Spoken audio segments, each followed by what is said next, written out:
hold on, because I don't know what's going on. It's very gloomy outside, and I feel like it's picking up on camera.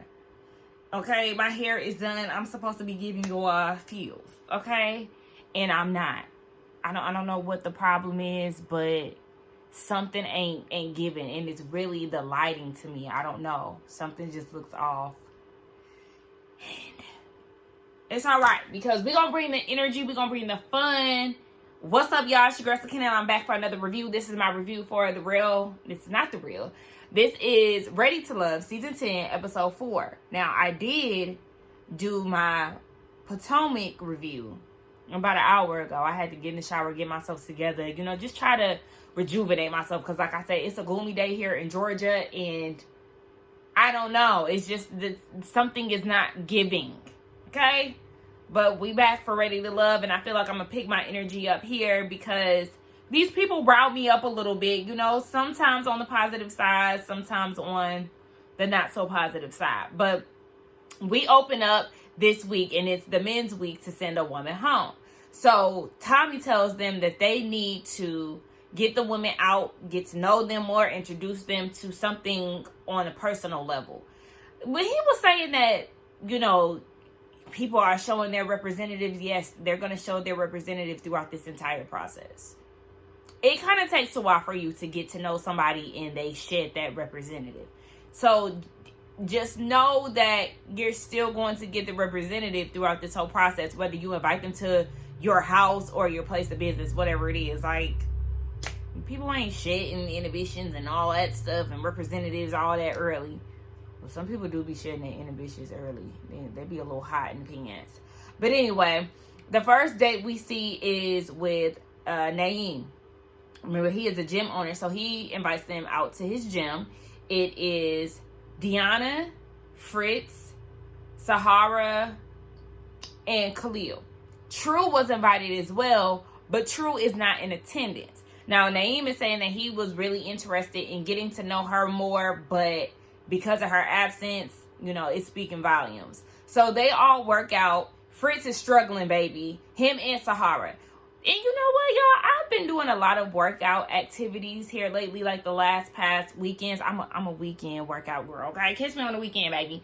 But I've been doing Pilates, and I really have been enjoying myself. I'm also very impressed with myself because it's just showing me that, you know, I do have the stamina. When I work out, I do like to push myself. Now, I do have to listen to my body as well, but I'm very impressed. Like, even when I did the hip hop, you know, the steps, it was easy, but because I don't work out, you know, I can get winded quickly. But I was, you know, I was on pace with everybody, and so I was very proud of that. It just kind of gave me more insight on where I am, health-wise, like, you know, workout-wise. But yeah, seeing them work out, it was nice to see Naim in his element, because he was also making smoothies, and he said that his thing is there's no reason why black people shouldn't be working out. So that gave us a little bit of insight of where he was coming from, why he opened his business. It's been open for 7 years, so that's a good look. Keep it up, Naim, okay? So we see that Khalil and Deanna, they have a conversation. Deanna is stacked, baby, okay? That ass is very dimensional, okay? 3D, 4D, like, goddamn.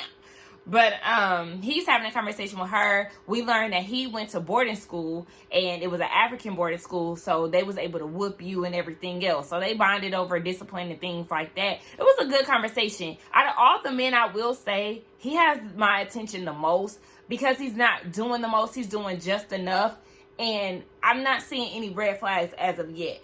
So I think out of all the men thus far, Khalil does have my attention the most. True finally shows up, and Naim is like, oh, you late? Like, what happened? She said it was because of work. And so he's like, okay, she asking about the workout situation. Like, how long was the circuit? He was like, how long was you late? I'm with her. Okay, at this point, you got to let that go. She was late. It is what it is. Like, the point is, she showed up. Whether she was late or not, she did show up. She was looking forward to seeing you. You was clearly looking forward to seeing her. But it's like both of them have some animosity towards each other. And instead of, like, moving past that and really trying to get to know each other, they're hung up on why Naim didn't call her, or why True was late. Y'all both going tit for tat, and these conversations are stupid. Because Naim, you need to get over the fact that you have a Google number. Okay, so what? You have a point of contact. You have her number. So if you were really interested, you would use it. But then under the same breath, it sounds like he is using it, because he said that he called her, and instead she responded with some question marks. And she was like, that's because I couldn't talk. Okay, so then that's when you text that. Hey, I can't talk right now. What's going on? Hey, I can't text right now. I can't call right now. Can I call you later? Like, it's both of y'all playing this stupid game. And okay, y'all not meant to converse. Okay, so at that point, True got up and walked away. Yes, please, somebody got to walk away, because this conversation is pointless. It's immature. It's dumb. Naim is fixated on this whole, oh, I got green text. Who cares? And then True, you standoffish at the same time. You can't want him to do something, but then you standoffish. It doesn't work like that. And how many times do we have to tell y'all to stop asking these men why they haven't reached out? Y'all are real bold for that. Like, I can't. And we got another beggar. Sahara is talking to Fritz. And she's like, what's up with the text messages that you've been sending me? He sent me stuff like, hey, friend. And it's making me feel like I'm friend zoned. You said, hey, friend, and you feel like you're being friend zoned. What's the word that both of those sentences have in common? Friend. Friend. So she's confronting him about it. And she was like, yeah, I don't like the way that you text me. It seems very copy-paste. I asked you how your day was. You sent me a series of 3 texts. The next day, I asked you the same thing, and you went and copied and pasted those same texts. His response was, he's consistent. He's not interested. That's what it is. Read between the lines, Sahara. Read the room. He's not interested. He's not. And in his confessional, he's saying that you're rambunctious, you're loud, you're raw, you're unfiltered, your energy is a lot. All these things. He described her as aggressive. I won't give her that. But he's not into it. And she's talking about, send me some heart eyes. Send me a heart emoji. They have that. He's not interested. Can I get a nice guy text? He's not interested. He's not. It's not romantic because he's not romantically interested. True moves on to go speak to Khalil. And he's like, yeah, I'm dating intentionally now. She's on the same page. So he's asking her a series of questions. Do you have kids? Not yet. She wants as many as her husband wants. Okay. What he say next? I don't know. He asked how old she was. And she was like, I'm grown.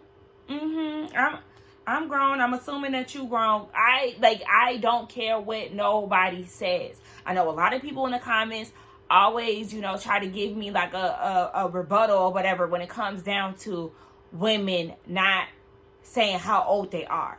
That is so lame to me. You should never ask a woman how old you are. I'm asking you, how old are you? Are you ashamed? Are you embarrassed because you lying on this show talking about something? You 35? You don't give me 35. And then that's why it feels like they be lying on this show, because they know that they don't look the age that they're claiming to be. Or maybe they just haven't aged as well as they want to. I don't know. But regardless of whatever, say your true age. All that lying shit when it come down to age and skirting around the question is so annoying. And it was annoying to Khalil. He said it was a very simple question. What the hell are these people doing? Who are they? There's a car that's sitting outside of the house. It's pretty much in front of all 3 houses. Like, what are y'all doing? Who is y'all people? Is she a delivery person? I see some boxes. Girl, drop off the package and move on. She distracted me. Anywho, yeah, it was kind of a red flag for Khalil, and I'm not mad at him, because you want to get in people's business, truth. Okay, well, now it's time to get in yours. How old are you? That's a major factor when you're dating somebody. It is. Moving on to the next group of people. You got Cam inviting Tay, Hussein and Rocky over to his house, and they're pulling questions from a bowl. Now, the first question, I was like, hold on. We getting a little too raunchy too fast. Because they was like, where do you like to be kissed or something? I can't remember what the question was. But Hussein said he liked to be kissed on his neck and his pelvic area. Okay, so you already know Rocky feeling him. So you already know she taking mental notes. Another day where Rocky has not done her hair. Another day. I guess the flat iron's broke. I don't know. I don't know what's going on, but yeah, again, she didn't get her hair done. And speaking of hair, I mentioned this I think I mentioned this in my Potomac review. This is my first time getting boho braids, and when I was getting them, the stylist was trying to clarify what type of style I wanted, and so she was like, "You submitted that you wanted boho braids, but like show me a picture for reference." And I'm like, okay, so I showed her a picture from her body of work. And she said that this is goddess boho braids or whatever. And it's just based on the curl pattern. What Tay had is what I originally booked, which is boho. And I'm glad that I did not get that because I don't like that style. The hair is too straight. It just kind of, I don't know. That look doesn't look appealing. And though Tay is my girl out of all the girls thus far, I figured out one thing that I don't like. Is her eyebrows. Her eyebrows are harsh, they're boxy, and I feel like if she went for like a more natural look, it would frame her face better. Like, I think she needs to go and redo her brows. But yeah, so they then asked, what's your biggest accomplishment? And Tay, for her, it was graduating. For Rocky, it was, or like a life-defying moment or something like that. It was when she graduated. For Rocky, it was when she lost her job. She lost her job, and then she ended up selling drugs. And it just made her grateful for the things that she did have and all these things. I said, okay, used to be in the streets, Rocky. And even when she was talking, I said, oh, you was definitely giving ghetto girl. You was giving runaway girl. And ain't nothing wrong with that. But I was like, Rocky, is you like, I know she's from PA, but it kind of gave me like a South vibe too. I don't know. But that was definitely interesting to learn. And then with Cameron, he said when his life-defying moments was when he was depressed. He was very depressed to where he was thinking about taking his own life. The only thing that was keeping him back was his niece. And that was the only reason why he wanted to stick around. And so because of that, he had to figure out, okay, well, what are you going to do to, better yourself? And that was an insightful moment because we know that Cam is very shy. He's low key. He doesn't really say much, do too much. That could be from him being in like a shell of depression for so long. Maybe he still has that shyness in him and trying to work around that. I don't know, but Tay appreciated the conversation, and so did I. We didn't learn anything intimate when it came down to Hussein, just as far as like a life-changing moment. Maybe he didn't have one, but it was a nice little scene. Cam goes on a date with Rose, and I was a little confused because I said, now Rose, you being all giddy and everything else, but you listed him as one of the people to be sent home last week. So you acted all of that, but you mentioned his name, like you wasn't interested in him. Okay. I understand that he is the one that, invited her out, but again, it was just her giddiness and, excitement. But the conversation was nice. He was asking her what she needed from a partner: stability, communication, trust. She said that she got cheated on in every relationship that she was in, but she dusts herself off. She tried again. She also doesn't blame, the previous person. She doesn't take what she experienced from the previous person and puts the blame on the next. She doesn't take that out on them, which I think is fair. She feels like everybody isn't the same. And so, she's still hopeful and, finding her person. And I think that's definitely fair. And that's a good mindset to have because everybody is not the same. And every experience that you have is not going to be, shouldn't be placed on the next person. Like, you live and you learn, it is what it is. And so their food comes out and they say grace.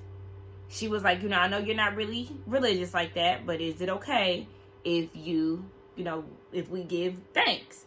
He said, yeah. They said a short, sweet grace. And even though I'm not a super religious person, I do still say, I guess, grace.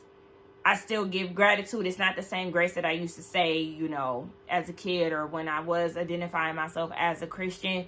But I still give thanks because I am totally grateful for, anything that I have and food that I eat and all of that. So I appreciated that moment. And he said, know that I would never try to change you. If I like you, I like you for you. So basically, he know what comes with it. Okay. You also got to figure out her level of Christianity, because you have the Bible thumpers and you have the people who turn their nose up. Look, the Bible thumpers was coming for me. As soon as I said that, my camera cut off. But nah, yeah, you got to figure out her level of Christianity as well. But another thing that just had me a little alarmed with that whole situation is the fact that the reason why she was not interested in him was because he's not Christian. So we just gonna have to see where this goes. But Rose, if that is a major factor for you, then don't waste his time and don't waste yours either. So Fritz invites Angie, Eddie, Kiara, Cisco, Shanice, and Coley over. He having a cookout. Okay, cool. Little backyard barbecue, pool going, everything. And so we see that Shanice and Cisco are talking, bonding over Christianity. Okay, fine.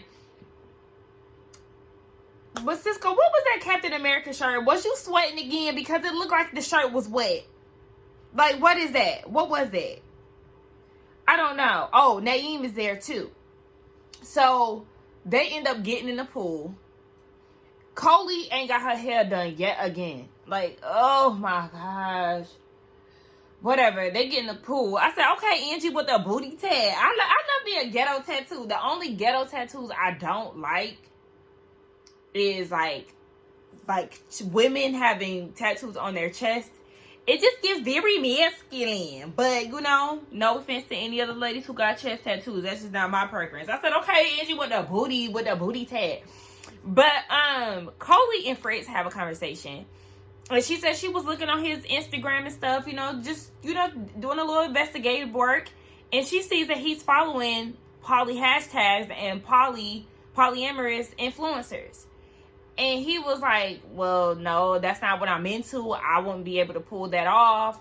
And in his confessional, he's like, well, why would she even be doing that? Like, why you judging me based off of who I follow? I follow NASA. I never been to space. I follow chefs. I don't know how to cook. You follow things that you have interest in. Okay? Let's not play stupid here. I don't know where... clearly, he thinks she's an idiot. In which, she has shown a bit of signs. But... in our reality, you follow things that you have interest in, that you like. What do we do on Instagram? We like shit all day. So if you're not only liking it, you're following these lifestyles and these hashtags and these influencers, yes, one would think that that's the lifestyle you're actually interested in.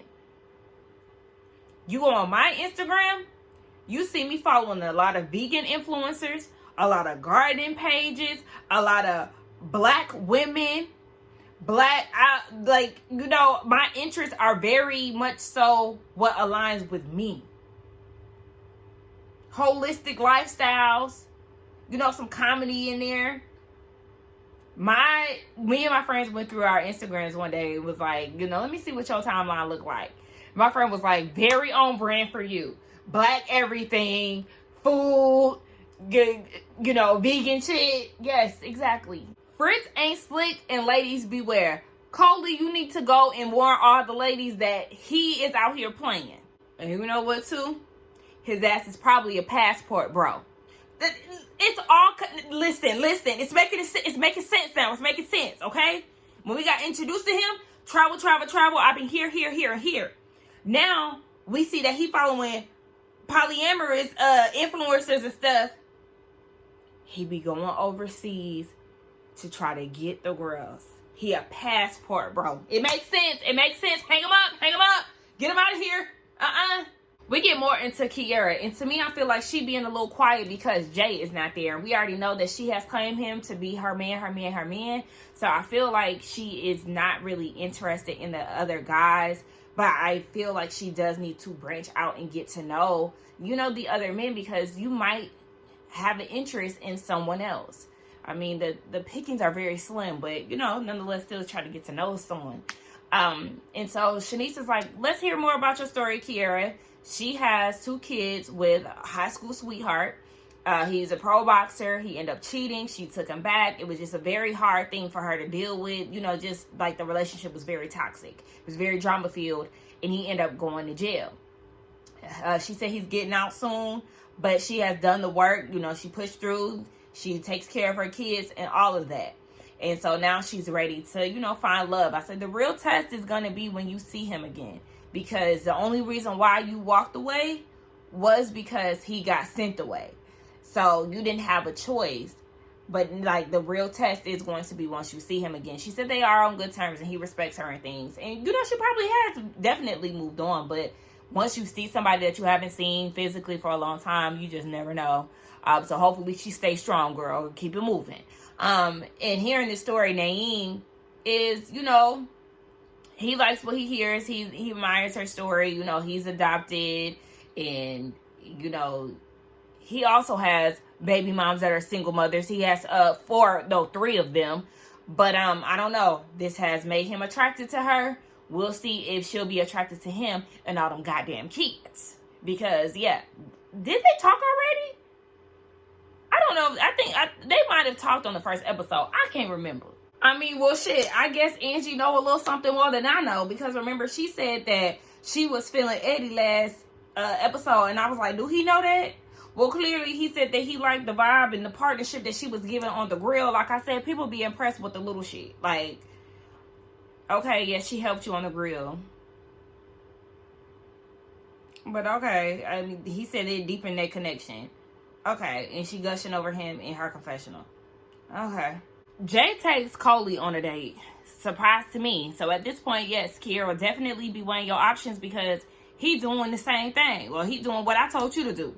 He said he typically would not go out with somebody like Coley. She just gives spoiled daddy little girl, just not his type. But, he's obviously trying new things. They went putt-putting or whatever. Coley, did you think y'all was going down to the country club? Because you had on some actual golf attire like you was about to go down to the country club. And I mean, it's giving a cast full of people who don't know what to do with their hair. Okay, because Coley in this raggedy ponytail that she wears, or whatever the hell it is that she wears every episode, she can't dress either. Jay in his lineup, the braids were done. The braids were they looked fairly new. But again, they just out here and stuff like pin them down a little bit. Like what? Get a fucking shape up, get a line up. What's going on? Rocky don't do her hair. Like Khalil, he could do a shape up too. Like, are y'all not dressing to impress? Do y'all not care about y'all's upkeep? What's going on? I'm literally concerned and confused. It's pissing me off. So they sit down, have a conversation.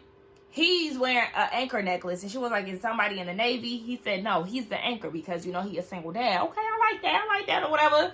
And she was like, "Yeah, I like the fact that you led with that. Typically, she wouldn't date somebody with kids." Then don't, girl, don't. But yeah, I guess she trying new things too. He asked how important. No, he said when it come down to love, like what are you looking for? And for her, it's more like a action speak louder than words type of thing. Same. Okay, I need to see you put that work in for me to believe it, because people talk all day and everything sounds good, but what about the action? What about the do? Okay, so I feel her on that. For him, he said it's just all about communication and loyalty, the typical shit. And then, they asked about sex. They want to have sex She likes sex, just not with anybody. Okay, he wants to go on another date with her. We'll see if she wants to go on another date with him. And how y'all peep that she got rid of that dumb role that she was playing? It's making me feel like you was doing that to like attract the guys, but then you realized that they wasn't attracted to that dumb shit that you was pulling, so you had to reel it in and get serious. Y'all peep that? Okay, so they get down to the vault, and the men talk about who they're interested in. Hussein is interested in Tay. Cisco is interested in Tay as well. Khalil is interested in Deanna. Jay is interested in Coley and Kiara. You know, that's always his number one. Cam is interested in Rose. Naim, he has a thing for Kiara. And Fritz is interested in Shani. I thought her name was Shanice. I don't know if they're shortening it, but yes, he's interested in her. And Eddie is interested in Angie. Again, she knew something more than I knew. Who they're not interested in, Fritz is not interested in Kiara. I said, you scared of her baby daddy. You scared that he might beat your ass when he get out. No, but he said he's just not interested. Naim is not interested in Truth. Khalil ain't interested in her either because, remember, she didn't want to tell him her age. And that was a problem. So some of the men was like, you know, you can't get the truth out of Truth. I said, ooh. Cam is not interested in Deanna. Remember, she shut him down last week. There is no bonding over, you know, firefighting. Jay is not interested in Shani. He said, you know, he might be a little too unserious for her seriousness. Remember, that's linked in. And Khalil is not interested in Sahara. She is definitely giving homie vibes. Fritz said, yeah, he not feeling her either. He needs somebody with a little bit more decorum. She is just a little too unpredictable. Is she that much of a wild card? Is she? I don't know. I mean, she do be doing a lot, so I can understand why, you know, some of the men are off put by her. But don't get me wrong, there is a unpredictable ghetto ass man out there for Sahara as well. My prediction is that it's going to be Sahara and Truth in the bottom, and Sahara is going to be the one to go home. So let's fast forward and see what's going on. Okay, my prediction was off, but also this whole scene was crazy. So you have Cam taking Sahara out, and he's like, you know, you getting the homeboy, the homegirl vibe from a lot of these people. Like, they really want to see a softer side. Of course, she's getting defensive. Like, what? Am I not doing that? No, girl, you're not doing that. It's just a lot of animation. Like, you're not giving what you think that you're giving, girl. Sorry, but yes, take the critique and just take heed. So she's still safe. They keeping her another week, so that's where I went wrong. You have Khalil and his handsome stuff. I said the bone structure. Anyway, you just need to line up, baby. That's it. But anyway, he is talking to Truth. And he's like, some of the guys just feel like, you know, you're giving out fake numbers. And she's like, oh, Naim? Oh, with 5 kids? Not too much on the 5 kids. And trying to dog him out. Because remember, this is the same person that you was begging and pleading to call you and text you and everything else. You knew he had 5 kids then. With your begging ass. Now all of a sudden, it's a problem. And it's baggage and all of this. Oh, but you was knocking down his door and begging for his attention. Girl, shut your ass up. I can't stand when somebody do that. Like, it wasn't an issue when you was feeling his ass. Oh, okay. So anyway, he was like, well, you know, also, you know, just you got a problem with the Truth, girl. We trying to get to the bottom of how old you are. And he was like, you know, I said that myself. You know, I asked you how old you are. You couldn't tell me. And she was like, then just ask. Oh, so now you're going to gaslight the man and make it seem as if he didn't ask. Well, ask me now. It's too damn late. Because if it was that simple, you would have said it. And then when she got sent home, when he told her that she wasn't ready to love, she was like, oh, yeah, and there are women that's older than me. Okay, they didn't even know your age for your age to be an issue. It's just the fact that it was so hard for you to answer a simple question. That was the issue. And also, you're combative as fuck. Who would be attracted to that? That combativeness gave me Janelle from, I forgot, I think that was the Dallas season. Very combative. Unnecessary. Take the criticism. If you don't agree, that's fine. But all of that you was giving him was too much. Sahara too. But Truth took the cake. Like, girl, you not as ready as you think that you are. Because you come into the room very on the defense. Very ready to argue. Like, girl, go be a lawyer somewhere. You was doing way too much. Okay, so prediction of next week. Hell. Sahara, you probably gonna be on the chopping block again. Because I just don't see you with anybody here. I mean, Cam said he know how to, handle you or whatever. I think Hussein was interested in her as well. But I still think when it comes down to the lady, she is going to be the next to get sent home. Who else? Men-wise, y'all can send Passport Bro home. Naim got too much baggage, so he gonna be, always listed for me. But yeah, Passport Bro and Naim, they can go. Y'all let me know what y'all thought about this episode. Let's get down in the comments and talk. Do not forget to like, comment, and subscribe to my channel, and I will see y'all in the next one. Bye.